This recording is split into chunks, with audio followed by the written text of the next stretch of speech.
mwaramutse neza kandi muraho. Ese bamudukurikira mwamuzi agakoko bita Marie José? Ni mu bwoko bw'imiserebanya, ni agakoko bita Marie José. Uramutse warubaye ni akangaka kaba kameze. Ni agasimba nako gateye mu buryo bwako butangaje cyane, kugira ngo urakabona ko kameze. Marie José ni nk'umuserebanya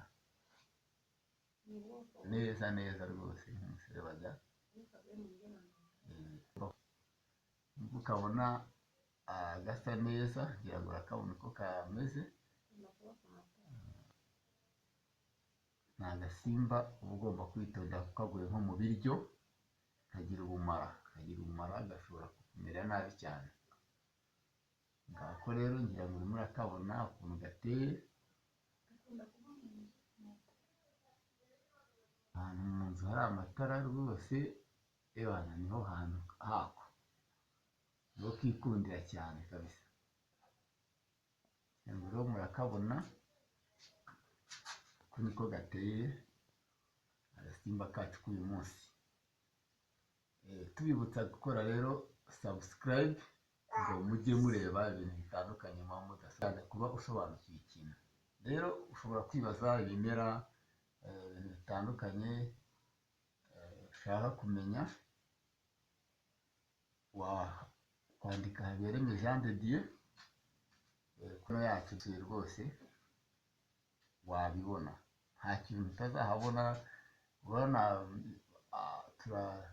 tugushakira amakuru atandukanye yo ku bintu bitandukanye, ku buryo igihe wakenera kumenya ikintu wumva bakivuga, ushobora kugutereka njye kureba icyo kintu kuri iyi channel, ukandika Habereme Jean de Dieu, ugakora subscribe, share, comment na like, hanyuma n'ibyo dukoze byose bikajya bikugeraho ku gihe. Ariko nk'iyo uyu munsi twavugagaho inyamaswa nto cyane, nayo si nto cyane ariko ni inyamaswa ikaze, ishobora kugira ubumara bwanakwica umuntu uramutse iguye nko mu biryo watetse.